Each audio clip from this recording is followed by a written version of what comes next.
Number one అంటారు. అసలైన number one Guru Kashi university.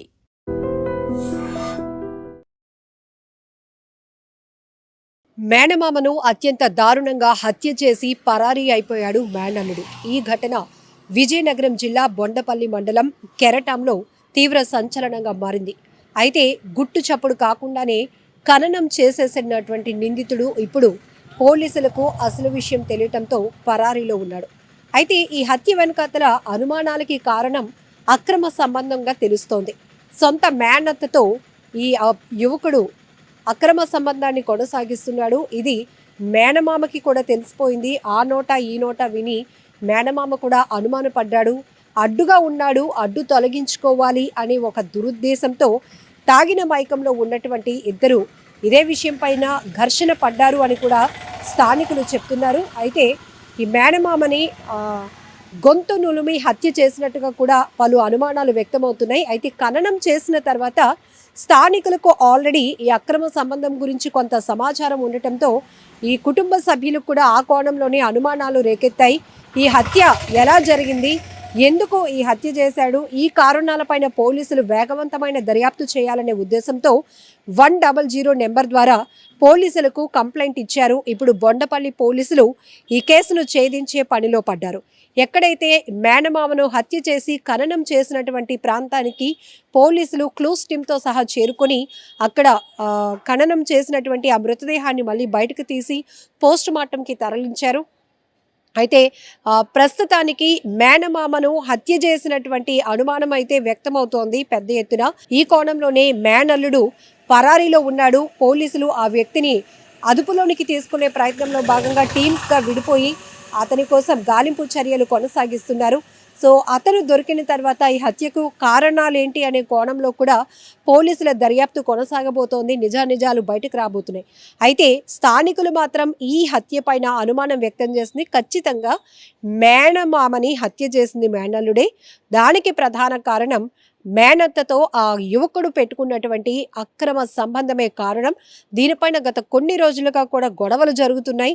ఈ తాగిన మైకంలో ఇద్దరు ఘర్షణ కూడా పడ్డారు. ఈ క్రమంలోనే గొంతు నులిమి చంపేసినటువంటి పరిస్థితి ఉంది అంటూ కూడా అనుమానాలు రేకెత్తుతున్నాయి. ఈ నేపథ్యంలోనే 100 ద్వారా కంప్లైంట్ తీసుకున్నటువంటి బొండపల్లి పోలీసులు ఇప్పుడు ఈ కేసును తమదైన స్టైల్లో ఇన్వెస్టిగేషన్ చేసేందుకు పనిలో పడ్డారు. ఈ క్రమంలో ఒక్కటి మనం ఇక్కడ చూడొచ్చు, అక్రమ సంబంధాల వల్ల ఎన్ని హత్యలు జరుగుతున్నాయి. నేర ప్రవృత్తి చాలా విపరీతంగా పెరుగుతోంది.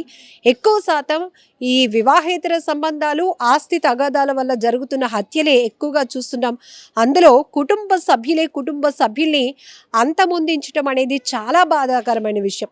గతంలో మనం చూసినప్పుడు అల్లరి మోకలో రౌడీ షీటర్లు ఇలా పేట్రేగిపోయి బరి తెగించి నడి రోడ్లపై హత్యలు చేసేవారు, సుపారీ హత్యలు జరిగేవి. కానీ ఇప్పుడు మాత్రం కుటుంబ సభ్యులే ఇలాంటి వివాహేతర సంబంధాలు కొనసాగిస్తూ అడ్డు తొలగించుకోవటానికి మనుషుల్ని హత్యలు చేస్తున్నటువంటి దారుణమైన ఘటనలు చూస్తున్నా వింటున్నా అసలు సమాజానికి ఏమవుతుంది, సొసైటీలో ఇలాంటి మానవ మృగాలు ఎలా పొంచి ఉన్నారు పసిగట్టడం కూడా చాలా కష్టం అనిపిస్తూ ఉంది. ఇక్కడ చూడొచ్చు అతనికి చాలా ఫ్యూచర్ ఉంది. దాంతోడు మేనమామ అన్న మేనత్త అన్న సొంత తల్లిదండ్రులతో సమానంగా భావించేటటువంటి పరిస్థితి. అలాంటిది మేనత్తతో అక్రమ సంబంధం కొనసాగిస్తున్నాడు.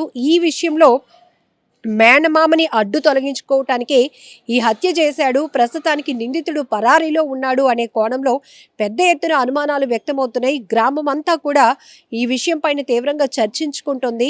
ఈ కోణంలోనే దర్యాప్తు చేయాలి అనేది కుటుంబ సభ్యులు కూడా వారికి వచ్చిన అనుమానాల నేపథ్యంలోనే పోలీసులకు అయితే కంప్లైంట్ ఇచ్చారు.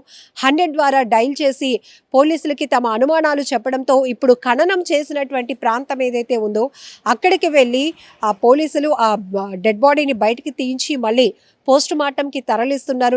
నిజాలు నిగ్గు తేల్చే పనిలో ఉన్నారు బొండపల్లి పోలీసులు.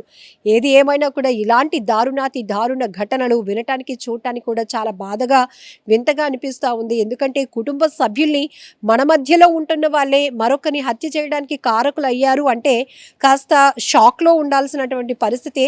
దాన్ని జీర్ణించుకోవడం కూడా చాలా కష్టమవుతోంది. కానీ ఇంత పథకం ప్రకారం ఆ హత్యలుకి తెగబడుతున్నారు అంటే మరి నేర ప్రవృత్తి కావచ్చు, లేకపోతే లేకపోతే వాళ్ళలో ఉన్నటువంటి ఆ నేర పూరితమైనటువంటి ఆలోచన దృక్పథం ధోరణి ఎలా ఉందో కూడా మనకి ఇక్కడ అర్థమవుతోంది. ఏది ఏమైనా చాలా బాధాకరమైన ఘటన అని చెప్పొచ్చు. చాలా దారుణమైన ఘటన.